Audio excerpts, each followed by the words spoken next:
अस्सलाम वालेकुम वरहमतुल्लाहि वबरकातुहू। जी एक बार फिर हिकमत की दुनिया में मेरे तमाम यूट्यूब के फैमिली मेम्बरान को खुश आमदीद। आज हम जिस जड़ी बूटी के मुतल्लिक़ बात करने वाले हैं उसको आम अल्फाज में कड़ा छाल भी बोलते हैं और कोड़ सक भी बोलते हैं। मज़ीद इसके बारे में बात करने से पहले मेरी तमाम नए आने वाले दोस्त अहबाब से गुजारिश है कि हमारे चैनल को सब्सक्राइब कर दें, साथ घंटी के बटन को दबा दें ताकि हर नई आने वाली वीडियो आप तक बआसानी से दस्तयाब हो। तो हम बात करेंगे आज कड़ा छाल या कोड़ सक के मुतल्लिक़। ये एक इंदर जो तल्ख जड़ी बूटी होती है ये उसके दरख्त की छाल है जिसको सक भी कहा जाता है। ये मिजाज में गर्म और खुश्क दूसरे दर्जे में होती है। इसके मुतल्लिक़ ज़्यादातर यूट्यूब पे या किसी और जगह पे इतनी मालूमात नहीं शेयर है, लेकिन इसके बहुत सारे फ़वाइद हैं।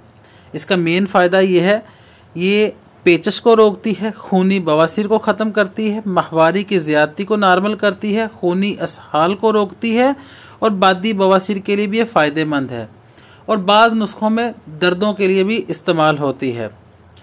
तो इसको इस्तेमाल करने का तरीका एक तो ये है कि आप अगर पेचश लगे हुए हैं या खूनी बवासीर है या खूनी पेचश आपको आ रहे हैं तो उसके लिए आप इसका एक सबसे छोटा जो कैप्सूल है इसका सिर्फ को कैप्सूल भर लें और सुबह शाम 3 दिन तक वो एक एक कैप्सूल इस्तेमाल करें। इंशाअल्लाह अज़ीज़ मेरे अल्लाह ताला करम से वो एक कैप्सूल से पहली खुराक से ही आपको फ़ायदा शुरू हो जाएगा इंशाअल्लाह।